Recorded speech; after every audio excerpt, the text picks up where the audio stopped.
While GoPro continue to dominate the action camera market, they have some seriously strong competition. One such example coming in the form of Insta360's very first GoPro-style action camera, the Ace Pro. Released almost a year before GoPro's latest flagship, the Hero 13 Black, does the Ace Pro still have what it takes to shake GoPro's market share? Let's dive in.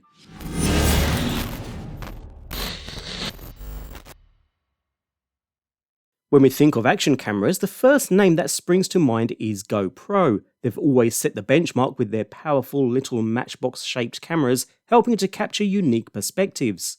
Insta360, on the other hand, made a name for themselves by creating some of the most unique and innovative cameras available today. The question is, does the Insta360 Ace Pro, almost a year later, still have what it takes to compete with the market-leading new flagship GoPro Hero 13 Black?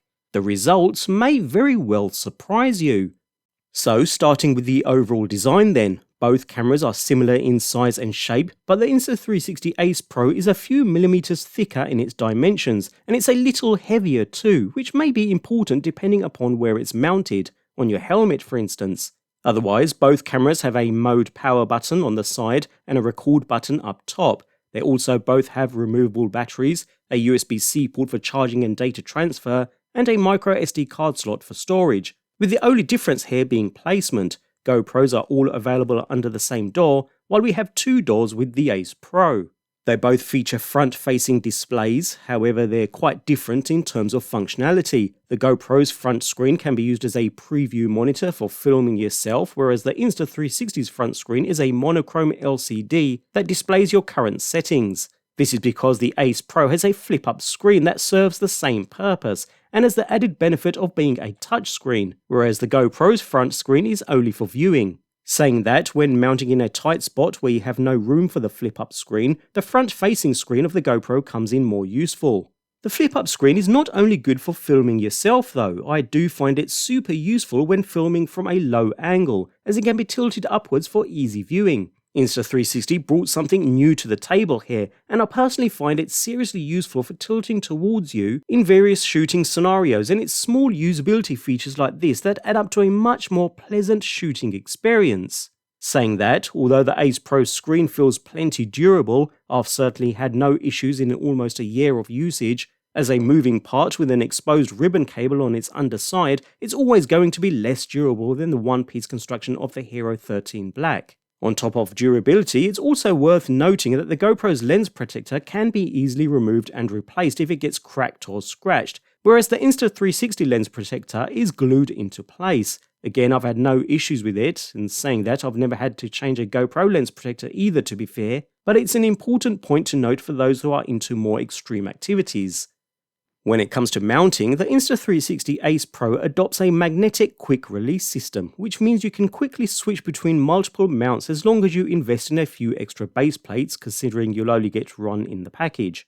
The mount does feel sturdy and durable, and it's not likely to come loose during intense activity. Although GoPro's finger mounting system tabs are the more durable overall, fumbling about with thumb screws is both time-consuming and annoying. But GoPro also incorporate a standard 1/4" 20 thread too for direct mounting to selfie sticks, tripods and other accessories. In comparison, when considering the camera alone, the Ace Pro cannot be attached to anything without the use of a separate connector. So that's a definite win to the GoPro. In fact, this time round, the Hero 13 also has its own magnetic mounting system, even though it's a completely separate purchase and doesn't come included with the camera. So to match the GoPro's mounting system, you need to purchase the Insta360 Quick Release Mount, which provides the same options as GoPro does by default, although it's far superior, with an additional lock, as well as an actual base plate making the system compatible with more of your gear.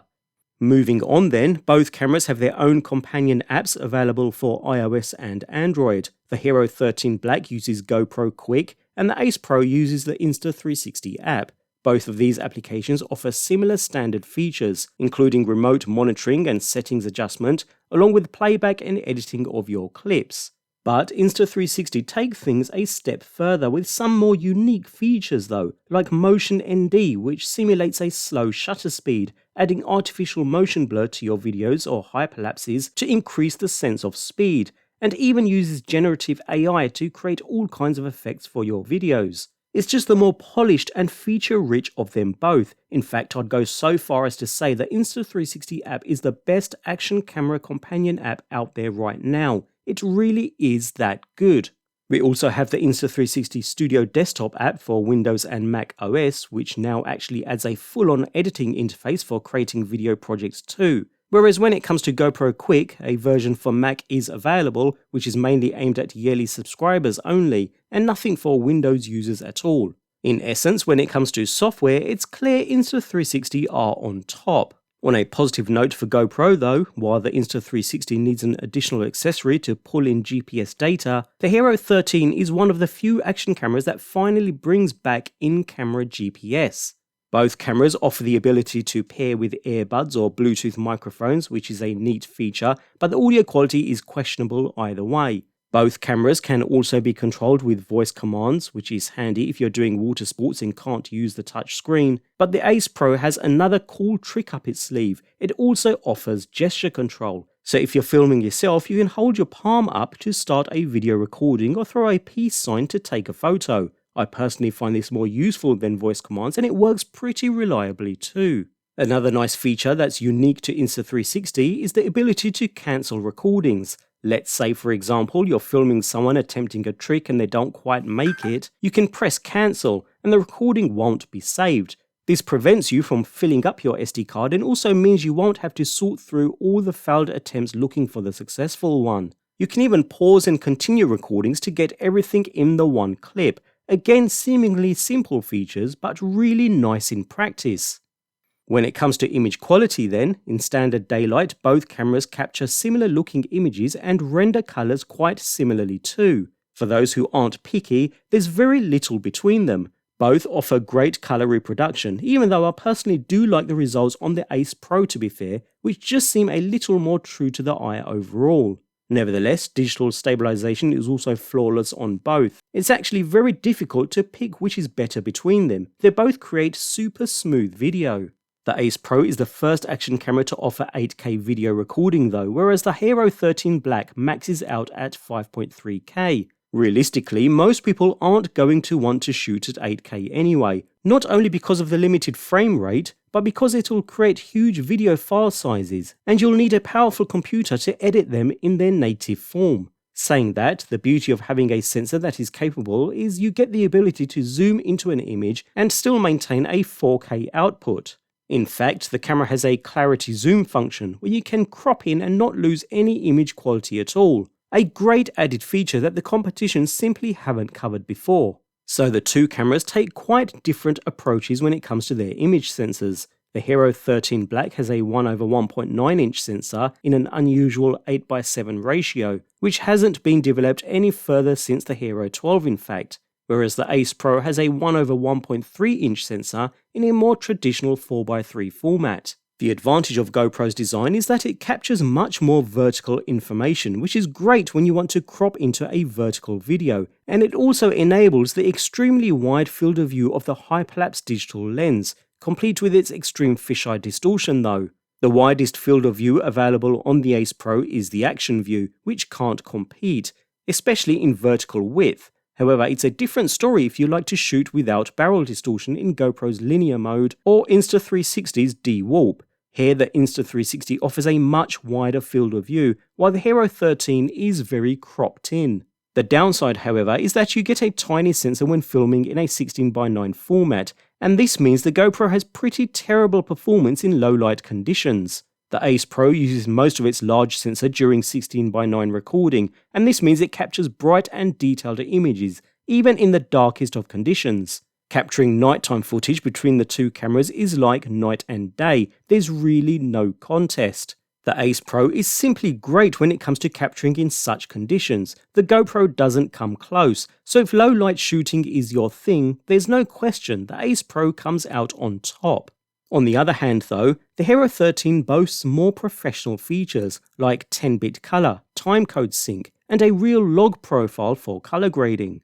The Ace Pro can't match any of these, and that could be a deal breaker if you want to use your action camera in a professional video environment. So what it comes down to is this: Both of these action cameras are excellent in their own right, and you can't really go wrong with either option. They're both rugged and waterproof and capture excellent video quality, especially considering their small size and light weight. They're also very similar in image quality, in well-lit scenarios anyways. For professional users, the GoPro may be a better choice thanks to its 10-bit color, timecode sync, and real log profile for color grading in post. You'll even get the ability to change lenses according to your shooting scenario, which many will be drawn towards. Where the Ace Pro has a real edge is with its image sensor though. If you tend to shoot at night or indoors, then it's the obvious choice, since it's miles better at capturing video in low-light scenarios than the Hero 13. Seriously, it's a huge difference over the GoPro. I generally find myself picking up the Ace Pro over the GoPro most of the time since I find it generally much nicer to use, mainly down to that flip-up screen that's much easier to see and operate no matter how you place the camera. It has a much more polished and refined smartphone and desktop software solution, and coupled with the fantastic live preview remote, which GoPro doesn't have at all, it makes for an excellent overall solution.